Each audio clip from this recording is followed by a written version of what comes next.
एक छोटे से गांव में राजू नाम का एक शरारती और कल्पनाशील लड़का रहता था। उसे रंग भरना और चित्र बनाना बहुत पसंद था। जब भी उसे मौका मिलता वह अपनी पेंसिल और रंगों का डिब्बा लेकर बैठ जाता। उसकी दादी उसे प्यार से रंगीला राजू कहती थीं। राजू की सबसे बड़ी समस्या यह थी कि उसके चित्र कभी कभी इतने सजीव लगते थे कि जैसे अभी बोल उठेंगे। एक धूप वाली दोपहर राजू अपने कमरे में बैठा था। वह एक अजीब सी बिल्ली बना रहा था। बिल्ली बैंगनी रंग की थी, उसकी पूंछ में नीली धारियां थीं और उसकी आंखें हरी भरी थीं। यह बिल्ली बिल्कुल मेरी तरह होगी, राजू ने सोचा, थोड़ी अनाड़ी और बहुत प्यारी। जैसे ही उसने बिल्ली की मूंछें पूरी की, उसकी पेंसिल चमक उठी और डिब्बे से एक हल्की सी खड़खड़ाहट आई। अचानक चित्र से म्याऊं की आवाज आई और फिर थंप की आवाज के साथ वह बैंगनी बिल्ली कागज से कूदकर बाहर आ गई। उसकी नीली धारियों वाली पूंछ खुशी से हिल रही थी। बिल्ली असली थी, लेकिन थोड़ी अजीब थी। वह अपने ही पंजों में उलझकर गिर पड़ी और फिर तेजी से उठकर राजू को देखने लगी। म्याऊं, उसने कहा, मैं आ गई। राजू अपनी आंखों पर विश्वास नहीं कर पा रहा था। यह तो म्याऊं है, उसने चिल्लाया। म्याऊं बिल्ली का नाम सच में कूदकर मेज पर चढ़ गई। मेज पर दादी के बनाए कुकीज का डिब्बा रखा था। म्याऊं ने एक पल भी नहीं सोचा, उसने झट से ढक्कन खोला और एक कुकी मुंह में डाल ली।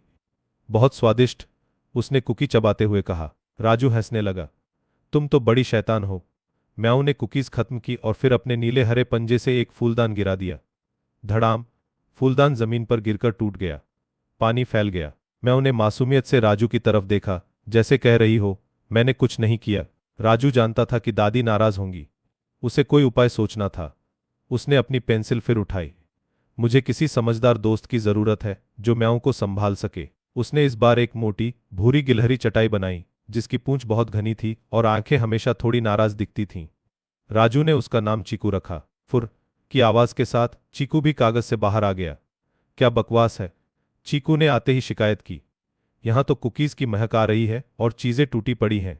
उसने अपनी छोटी सी नाक सिकोड़ी और म्याऊं को घूरा, जो अभी भी फूलदान के पास बैठी थी। म्याऊं, तुम तो बड़ी लापरवाह हो। चीकू ने अपनी छोटी सी पूंछ फटकारी। चीकू ने म्याऊं को समझाना चाहा। देखो म्याऊं, हमें चीजों का ध्यान रखना चाहिए। लेकिन म्याऊं तो अपनी मस्ती में थी। वह चीकू की बात नहीं समझी और उसकी पूंछ को पकड़ने के लिए कूदने लगी। चीकू बेचारा अपनी पूंछ बचाने के लिए गोल गोल भागने लगा। छोड़ो मेरी पूंछ, चीकू चिल्लाया। राजू हंसते हंसते लोटपोट हो गया। यह देखकर राजू को एक और शरारती विचार आया। क्या होगा अगर मैं एक बहुत बड़ा, उछलता हुआ, मजाकिया जेली मॉन्स्टर बनाऊं? उसने अपनी पेंसिल उठाई और एक बड़ा, हरा, चमकीला, उछलता हुआ जेली मॉन्स्टर बनाया। उसके पास बड़ी बड़ी, गोल आंखें थीं और वह हमेशा मुस्कुराता रहता था। गुदगुद गुदगुद की आवाज के साथ एक बहुत बड़ा, हरा जेली मॉन्स्टर कमरे में आ गया। वह इतना बड़ा था कि लगभग छत तक पहुंच गया। हग, उसने कहा और झट से म्याऊं और चीकू को एक बड़ा, चिपचिपा हग दे दिया। म्याऊं और चीकू तो उसमें धंस ही गए। उफ, यह तो बहुत चिपचिपा है, चीकू ने शिकायत की। जेली मॉन्स्टर को उछलना बहुत पसंद था। वह पूरे कमरे में उछलने लगा, जिससे मेज पर रखी किताबें जमीन पर गिर गईं, कुर्सियां इधर उधर हो गईं और दादी का बुना हुआ स्वेटर हवा में उड़ने लगा। अब एक बड़ी, रंगीन, उछल कूद वाली जगह बन गया था। यह तो कमाल है, राजू ने चिल्लाया, लेकिन फिर सोचा, यह तो बहुत बड़ी गड़बड़ हो गई। दादी की आवाज सुनाई दी। राजू, क्या हो रहा है तुम्हारे कमरे में? क्या वहां भूकंप आ गया? राजू घबरा गया। उसे पता था कि उसे इस गड़बड़ को ठीक करना होगा। उसने अपनी पेंसिल पकड़ी और सोचा। उसे समझ आया कि सिर्फ चीजों को बनाना ही काफी नहीं है, उन्हें संभालना भी आना चाहिए। मुझे एक ऐसा जादू बनाना होगा जो इन सबको वापस कागज में भेज दे। राजू ने जल्दी से एक छोटा, गोल बटन बनाया। बटन पर वापस लिखा था। जैसे ही उसने बटन बनाया, पेंसिल फिर से चमक उठी। राजू ने बटन को छूते हुए कहा।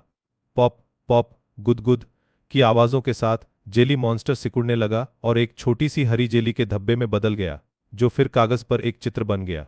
और चीकू भी हवा में उछले और अपनी अपनी जगहों पर कागज पर वापस चित्र बन गए।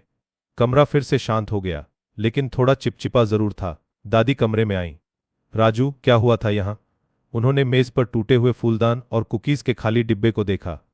राजू ने दादी को सारी कहानी बताई, कैसे उसके चित्र सजीव हो गए थे। दादी मुस्कुराई।